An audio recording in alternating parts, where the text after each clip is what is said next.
These brave, adrenaline junkie souls take a beating for their jobs, and they love it. They're artists in their own right and should by now be recognized by the Academy. They bring our greatest action sequences to life so seamlessly we don't even notice them. So what are the secrets Hollywood is keeping from us of these incredibly talented people? Why are only a few stunt women allowed to drive?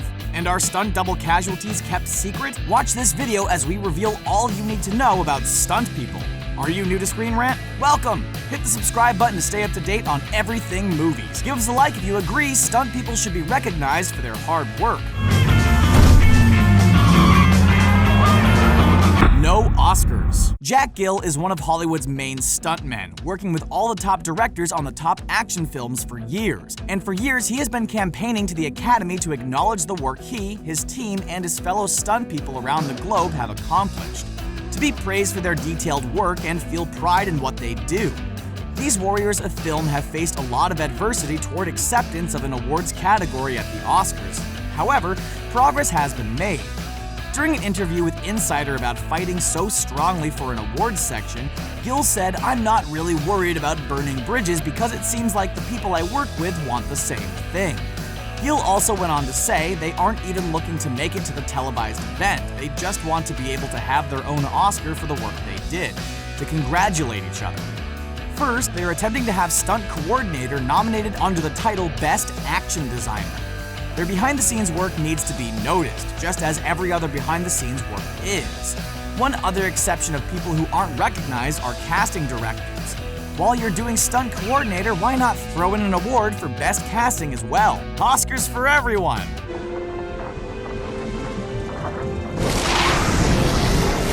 Casualties. Two major deaths shook the industry in the 2000s. In 2017, John Berniker died in a blunt force accident after falling 30 feet in a rehearsal for The Walking Dead. On the set of Deadpool 2, the stuntwoman Joey Harris died after a motorcycle accident her first day on set. Aside from death, stunt people face other serious injuries, such as Daniel Radcliffe's stunt double in the Harry Potter films, David Holmes. Holmes was filming a sequence on a wire and was whipped back against a wall. He fell to the ground, leaving him a tetraplegic and paralyzed from the chest down. Despite his suffering from the horrific accident, Holmes says to The Guardian, "I still love the stunt industry. I think it's the best job in the world. I just think it's such a shame that some directors and producers look at us as cannon fodder." Holmes went on to say that it's unfortunate that the industry is ignorant of the work they do. We agree.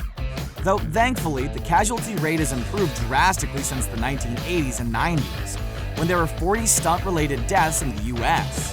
Until the day they can be nominated for Oscars, they need respect and some major fist pounds from the fans. From us to them, keep up the great, epic, and cool as ever courageous work you all do.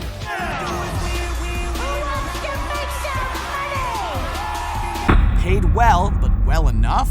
This is a tricky subject to breach, as pay does differ per performer and per experience, also dependent on if they are playing one of the cast members' doubles. However, in general, the average stunt person who does this work as their full-time job can make more than 70 grand a year, whereas the best can make up to 250,000 over a course of a year.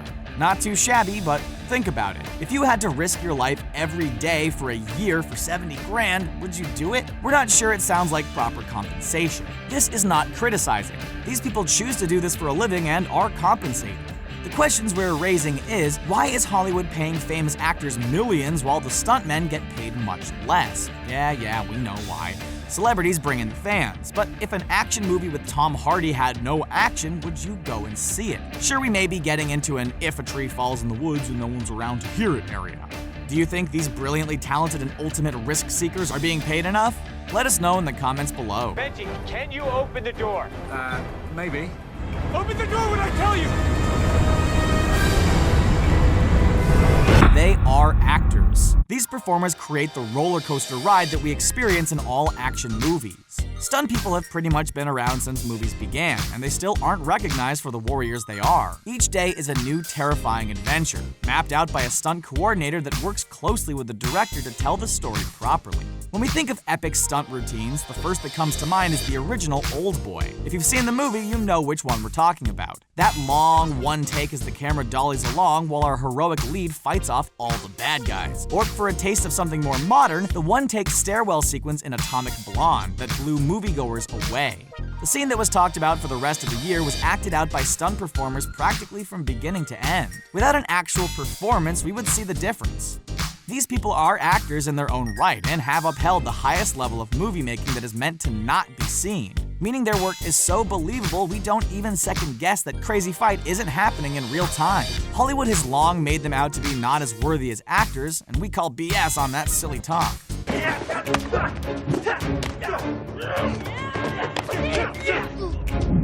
The fine line. With stunts, there's a very fine line between dangerous and too dangerous. Sometimes even the stunt people themselves don't know where to draw that line because they're up for doing pretty much anything and everything. This is where contracts and regulations are important, but they aren't always consistent. There can be a sort of gray area with the stunts, and it's mainly based off of how comfortable the stunt person may feel. The stunt coordinator, Andy Armstrong, who worked on The Amazing Spider-Man, Thor, Planet of the Apes, and many more, said in an interview with The Guardian, it's a terribly fine line when it comes to guaranteeing safety because in reality, there is no guarantee. Coming straight from the horse's mouth, safety is no guarantee. This job is not meant for the faint of heart. Armstrong goes on to say, if these stunts were common, you wouldn't want it in the movie. So you're invariably asking someone to do something outside the box, which is where it becomes so difficult to regulate.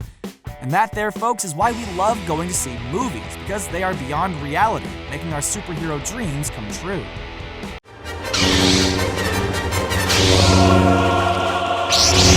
All backgrounds and experience. Stunt people come from all different backgrounds, and some are not even natural-born daredevils. Surprise, surprise. That's right, some may even be afraid of heights. Stunts are broken down into categories, so many stunt people specialize in a specific type of work, say fighting or falls. So where do all these mystery people come from? Well, for instance, Jennifer Lamb, a stunt woman and stunt coordinator who has worked on 10 of the Coen brother projects, came into the stunt world after years in soap operas. Others come from martial arts backgrounds, some end up in stunts through working as actors on video games, but no matter how they found their way, they're now addicted to the rush. No matter where they're from, their jobs may be among the most interesting jobs in the world. That, or maybe being an heir to a fortune and lounging by a pool saying yes and no all day. Shout out to Paris Hilton. Some stunt people previously were race car drivers or motorcycle daredevils. The only prerequisite seems to be that you're okay with dangling from your ankles or being lit on fire. We'll sit that one out, but we can't wait to see it on film.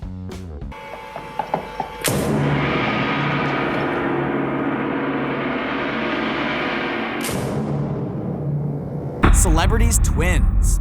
For a hot second, let's bring this conversation away from thrilling danger and into the realm of, can you guess it? Celebrities. That's right, guys, stunt doubling can be a tough gig, leaving you with bruises, broken bones, and sometimes even worse injuries.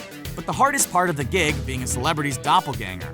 We're sweating just thinking about it. Stunt doubles are always playing out the action sequences for some famous actor. They go through hair and makeup just like them, as well as work with the actors to represent them properly. Some stunt doubles look so similar you can't even tell who is who, like good old Benedict Cumberbatch and Zachary Quinto on the set of Star Trek. Or how about Tom Hardy and his stunt double, Jake Tamuri, in Mad Max Fury Road? Wow, we could look at that photo a tad longer. Okay, on to the next. Christian Slater's double in the ABC crime drama The Forgotten. This old gem of Carrie Fisher lounging costumes clad with her stunt gal on the Star Wars trilogy set. You get the drift. The list goes on and on. There just ain't nothing like spotting a celebrity. Or wait, is that their stunt double? Guess you'll never know. Good evening, nerds! Stand Up For Stunts Petition. These hard-working professionals want their due accolades for the life-threatening work they do every single day. Amber Galloway began this petition to show award shows around the world what the public thinks of stunt people. In March 2018, the petition has over 90,000 signatures and only needs a mere 10,000 more to hit her goal. The target reaches an obvious one, the Academy of Motion Picture Arts and Sciences.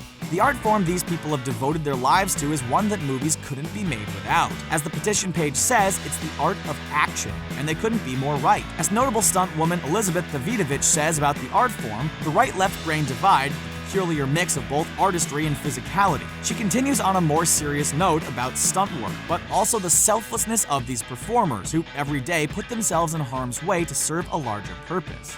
Another interesting comment from stuntman extraordinaire Andy Armstrong. The Guild greatly underestimates the skill set of the stunt coordinator, because here's an interesting statistic for you. There's no qualification system for a stunt coordinator whatsoever. So it seems like there are some issues to be sorted out in more areas than just winning Oscars.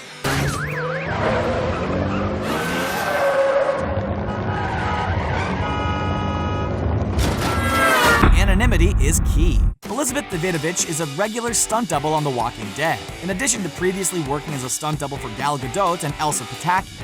Elizabeth feels that the anonymity of the job is what keeps it safe. Elizabeth was present at John Bernecker Death, a stuntman who died in an accident rehearsing a scene on The Walking Dead. She says that hit her really hard, but it never made her want to quit what she loves. Elizabeth attempts to learn every last detail about the equipment she works with as she knows people's lives are in her hands. She has worked on franchises such as Hunger Games and Fast and Furious, but still it's her unwavering commitment to safety that has made her so successful. Elizabeth said in an interview, "Part of what makes us successful is how anonymous we are. If my ego comes in and starts posting all over social media, look, this is me on a motorcycle in Fast 5, it starts to take away from the illusion." So, is she against receiving an Oscar nod in the future for her work?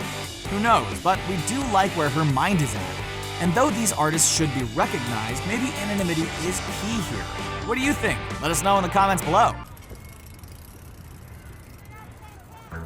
I really thought this job would have more car chases and explosions. Few stunt women allowed to drive. In 2018, women in Hollywood are seeing a lot of improvements, but still not enough. The same goes for females in stunt work. Gender-based discrimination is massive, especially in regards to driving. The letters ND on a call sheet is nondescript, meaning the gender of the stunt person doesn't matter because they will not be doubling as a main cast member. So that stunt can go to a man or woman. However, the ND driving roles always go to males. Another problem is when a stunt team such as Bumblebee is hired, the majority is male.